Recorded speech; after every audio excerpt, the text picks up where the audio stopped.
This podcast is general in nature and hasn't taken your circumstances into account. It's important you consider your personal circumstances and speak to a financial advisor before deciding what's right for you. Any general tax information provided is provided as a guide only. Hi everyone, welcome to Simplifying Investing this week. We've got two special guests on the podcast. We've got Stuart Eliot, who is our Head of Portfolio Management at AMP. Hi, Diana.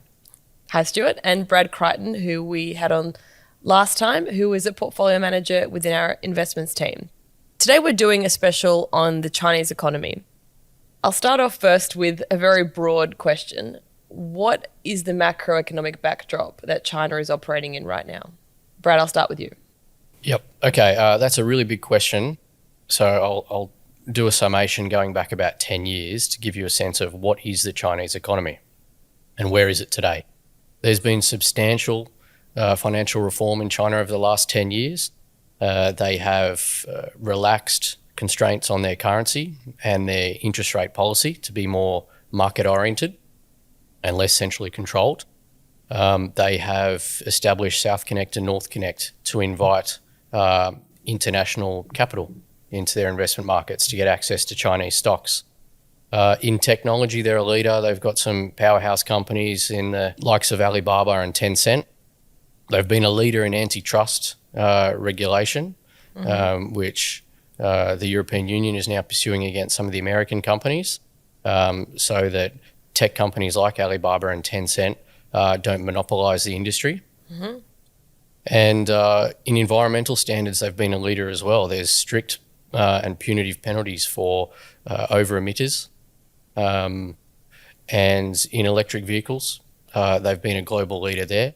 And the interesting thing about the Chinese-made EVs is I've never heard anyone question the quality of the Chinese EVs. And even Elon Musk will admit that they're a high standard and competing fiercely with the quality of Tesla. Okay, so you've painted a pretty, positive backdrop of the environment that China's operating in. Clearly some profitable companies there and some good products coming out of the market. So what's with all the doom and gloom that surrounds China, especially as an investment? Yeah, and so leader in EVs and at the forefront of investment in the industry that's shaping the global economy. And they've also increased their basic healthcare, universal healthcare standards and frameworks. So that's where they are. Everything that I see suggests to a country that wants to embrace global standards, shape global standards, and become more open. And so why the doom and gloom? China's debt to GDP is substantial at over 300%, and that's part of the doom and gloom. And that's the government and the private sector? That's everything. That's household, corporate, and government. And so how did we get to here? The long and the short of it is at a local government level, they set GDP targets. And, we've all heard of the ghost cities. And so there is a portion of that investment that is chasing those debt to GDP targets that is unproductive and not generating income. And so to continue to meet GDP-oriented targets, it requires more debt. And so there's been this virtuous cycle of more debt because of the unproductive assets of the past.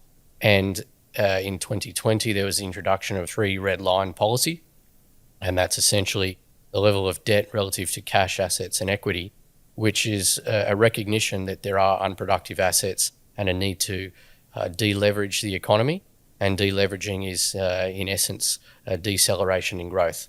And so that's where we are today. The Chinese economy was growing at 10 to 15% prior to the GFC. They quickly rebounded to 12% per annum growth after the GFC because they launched the Chinese bazooka that everyone's looking out for every other day.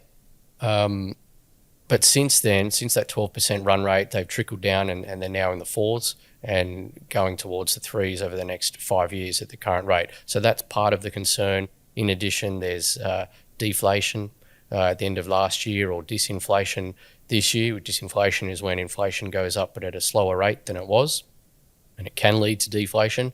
And the problem with that, when you have a high debt load, is that you're unable to extract profits that service the debts that you have. And so again, there's a concern about the servicing of debts and the profitability of the economy as a whole. Stuart, we've spoken before about what you see as how China sort of got into the situation that Brad sort of outlined now, some of the challenges that it has in terms of growth in the next few years. What do you think are some of the key things that have occurred in China's history that have gotten them into the growth environment that they're in right now? Sure. So to really understand the problems facing the Chinese economy today, you have to go way back 45 years to 1979 with the introduction of the one-child policy. And I'm going to introduce the concept of a population pyramid. So basically you plot the percentage of the population, male and female, in age cohorts. So you have 0 to 5-year-old females on one side, 0 to 5-year-old males on the next, then 5 to 10 years old, 10 to 15 years old, and so on. And because people tend in most of the time to have 2 and a bit children on average, then you end up with a pyramid, and that's the shape of the Chinese economy or the Chinese population distribution at that time. But once they introduced the one-child policy, suddenly people weren't having 2.5 or children per couple; they were having approximately 1, and so the Chinese population pyramid now looks more like a Christmas tree. So you've got the triangle on the top and then a kind of a chimney underneath. And that basically means that there's no young people to do consuming. The issue in China is kind of colloquially referred to as the 4-2-1 problem. So every 20 to 30-year-old adult has 2 parents and 4 grandparents, and often they're living with them. So if you are a married couple, you're probably sharing a house with up to 4 parents and up to 8 grandparents, and the propensity of people in that kind of situation to make more people is relatively low. If you look at the demographic chart, how many children are they getting? Well, it's less than 2. And in terms of the implications you mentioned that it has for consumption, and besides consumption, what are some of the other weights that this aging population has on the economy? If we're sort of thinking about those people, they're all now aged 45 and younger. People 20 to 45 years old tend to be the largest consumers in any economy. Raising a child is one of the most expensive things you can do, as we're all aware. And so you don't have that consumption driven by young people, and you just don't have the people who are around to do that consumption. And so there's no ability, despite all the best intentions for the Chinese government, to have a consumption-led growth economy, which is why they have resorted to export-led growth, which is obviously what's leading to a lot of the consternation and challenges faced by the China's trading partners around the world. But some of the exports look quite profitable in terms of the quality of the goods that are shipped out from China. And Brad spoke about some of the biggest companies there that are doing quite well internationally, and Chinese companies profitable overall, if some of the exports that we have from them are of such high quality. That brings us to the other major challenge facing China, which is the doctrine of common prosperity, which has been elevated as a focus at the last plenum. And the meaning of common prosperity has had several meanings since Mao, but it really means in this day and age, nobody is able to become disproportionately wealthy, or no region is able to be disproportionately successful. They want everyone to grow together and have the same standard of living. And so in that circumstance, it's kind of inconsistent with the Marxist philosophy to have individuals or companies making great profits from manufacturing and selling stuff, because that is not common prosperity, that is individual prosperity. And so we've seen quite a large number of examples of central dictations of not being able to make profits. And one of the prominent examples of that was with tutoring companies. They were commanded that they could not make profits, and that just decimated that industry. You've also seen very wealthy people just suddenly making a lot of donations just to distribute their wealth. And so if you sort of take that to the extreme, then what you have is a system that is really good at generating GDP growth, because that generates employment, it grows the economy. Those are all good things, but it's almost disinterested in generating profits. And so if you say, well, what is a stock market worth if it has no profits? If you go to something like the Gordon growth model, where the value of a stock or the value of a stock market is a function of the dividends, well, if profits are zero, dividends are zero, and therefore the stock market should be worth zero. Obviously, that's not going to apply here. You need a different model. Even the grisliest of China bears would disagree with that statement. But you need a different way to think about it. And maybe the correct value of the stock market is book value. The Shanghai Composite trades at 1.14 times book, so it's about fair value. I would add as well that even if a company can be profitable, but at the moment the biggest challenge is, what is it worth? What is the worth or the value of a company that has an uncertain future due to regulation, and deleveraging could lead to defaults in the property sector, and then the overhang of geopolitical uncertainty and what tariffs will be levied against certain Chinese companies. Whether or not it's Harris or Trump that wins the election, it's US and Western policy to attack, I guess, the subsidised Chinese growth model. And so there's a world of investment options out there, and China's certainly not ranking high on the list, and that's reflected by the PE multiples on Chinese equities, which at an index level are about 6 times versus the US 23 times. That was going to be my next question. How do we invest in China, or should we be investing in China? Does it still make up a decent share of the emerging market index? Should you invest in China depends largely on what your appetite for risk is and your time horizon. From my personal point of view, just a generalized financial advice, certainly not specific. If I think ahead 20 years, do I think the value of the Chinese economy and will go up? Yes. And will it have global champions? Yes. And I think that those are its intentions, and that the global economy is better served by enabling China to be that way. But there's a period of kind of teething issues at the moment. In addition to those debt concerns that I mentioned, China's also trying to transition from an industrial manufacturing centre, where that was its primary function in the global economy, to spearheading technological revolution, and that's not its natural playing ground. It's competing with the US more directly, and that's a harder space to compete in. And it's kind of this is a problem for the global economy. It's like, well, it's sports final season right now. My favourite sport is soccer football. And if China was a midfielder, it's kind of like it said 5 years ago, I want to be a striker. And it's not as productive being a striker today as it was as being a midfielder. And the team is better served by each country playing its role. So until everyone gets in sync again, there's this kind of malaise and uncertainty about China in particular, but the global economy. But I think ultimately long term, you should have some exposure to China. So I think right now there will be opportunities to overweight Chinese shares as a trade, but I think there still are these structural impediments to long-term earnings growth in China, which means it's not an interesting investment right now. What we are watching is for some of these policy settings to change, to be more business friendly, and when that happens, I think you will see a material change in the way that international investors are viewing China as an investment destination. We're seeing foreign direct investment going at something like 30% a year.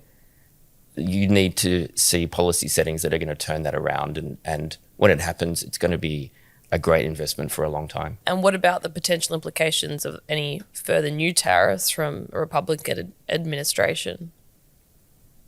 Do you think that makes the case for China even worse if Trump gets reelected? I don't think that it would be new information, and markets move on new information. It's already a big risk that's been priced in, I agree. Yeah. Tariffs on Chinese imports are a not partisan subject. So there's a fun kind of mental model I have for tariffs, which is that they offset subsidies. So China has explicitly subsidized certain industries that it wants to compete strongly on the international stage. And so if you were to say that the tariff put on, say, an electric vehicle by the US is exactly equal to the amount of subsidy, then it doesn't matter what the size of the subsidy is, the price to the end consumer will always be the same. And so in that model, the subsidies offset by the tariffs are effectively a financial transfer from the Chinese government to the US Treasury. And I think that's kind of fun. So the Chinese share market on the MSCI measure is down by about 60% since its 2021 highs. And for those watching the podcast, you can see that come up on the chart now. Why has this been the case? And from a contrarian point of view, it sort of looks like it's a good time to buy if you're just looking at that chart. It's had some pretty big bounces on the way too, particularly coming out of COVID. So when they ended the COVID zero policy, I think there was about a 50% bounce. And since then, the market has just been rolling over to new lows. And I think there's been a hope that there will be some big bang stimulus measure. And A consumer stimulus measure? Or even market stimulus, and anything. Investors are looking for anything. And they're just being continually disappointed. Mm-hmm. And so we've just seen the market bleed lower and lower.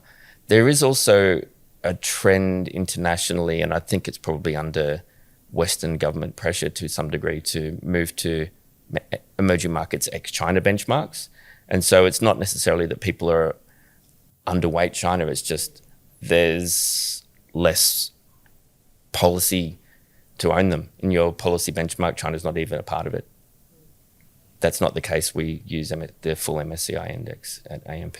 So given that China is our largest trading partner in Australia, do you think that the underperformance of the ASX this year has been a reflection of some sort of a China trade? The ASX is up by about 7% over the year to date. US is up by nearly 18%. Should we think about the Australian proxy to China through the share market or through the currency or both, neither? What do you think? Yeah, it is definitely a reflection. To contextualise, Australia exports 80% of its iron ore to China. And so your major trading partner, where they're trying to deleverage and not construct new dwellings, then that's obviously going to weigh on earnings potential of Australian equities. And we see earnings per share for the ASX 200, it was slightly negative in the last financial year and low single digits for the next 2 financial years. And that contrasts to the US, which is greater than 10% for the next 2 years. Japan and Europe look far superior as well. So ultimately, that's that trickle-down effect of our biggest trading partner growing more slower than they have in the past. And naturally, that feeds into us. It feeds into the wealth effect. Our equity index hasn't really gone anywhere for more than 5 years. It's been very range-bound, whereas other markets have gone on. They've got industries that are leaning into where the growth is in the service sector and technology in particular, and we don't. And so that naturally feeds into the dividends that retirees receive and just the general wealth effect and standard of living in Australia. Diana, what would you say are the economic implications for Australia? What I think has been interesting in the past few years, we had this deterioration in the relationship between the Australian government and China, really with the coalition. And then with the start of the Labor government, we did see a bit of an improvement in the relation. When we had those trade tensions and there were tariffs put in place and other types of trade restrictions put in place on a lot of Chinese agricultural goods like wine, barley, soybeans, on our coal as well. A lot of people had really negative thoughts about what this would mean for Australia's trade balance. But in that time, our trade balance, I mean, this was also occurring around the same time as the pandemic, but our trade balance actually went to a new record high, our trade surplus and our current account surplus as well. So what happened was that Australia managed to find new export markets, basically, more exports to places like Vietnam, Indonesia, India, Japan, for some of our commodities and some of our agricultural exports as well. We still haven't had the same amount of tourism in from China or the same level of education as we normally would have had, and China was our biggest market for that. But again, our trade balance has managed to sort of offset those negatives from China by finding new export markets. So Australia has actually proved very resilient to the trade tensions between the two countries. That's improved now. But I think that Australia is actually much more resilient to weakness in China than what we might have assumed it was. One thing, though, that hasn't really changed in that relationship has been the reliance on iron ore. Iron ore is our major export to China, as you said, Brad, and that accounts for the majority of the trade that we do with China. The total amount of trade that we do with China is about 30% of our total exports, both goods and services, and iron ore is the biggest share of that. So if there was a big change in terms of steel intensity in China, further weakness in their industrial sector, which has still been more or less holding up besides the property market, I'd say, then that would have more negative implications for Australia's trade. And obviously the government balance that relies on revenues coming in from some of the mining companies. But that's obviously still held up quite well, which I think has helped to offset some of those other negatives from China. I think it's also important to keep in mind that if China's growing at 3 or 4%, well, it used to grow at 8 or 10%, but as actually a nominal economy, it's much larger. It's probably 3 or 4 times larger than it was 10 years ago. So you still have that steel intensity and that steel usage that Australia relies on. I guess what I'm trying to say is I would be worried if we go down the path of trade restrictions on iron ore, if there is a big drop in iron ore demand. But so far, even if we get a bit of a further decline in iron ore prices to $60 a tonne or so, they're currently about $90, that should be okay from our trade point of view. Thank you so much, Stuart and Brad, for coming on Simplifying Investing. Thank you. And thanks, everyone. Until next time. For more info on Shane and Diana's podcasts and reports, head to the Insights Hub at amp.com.au.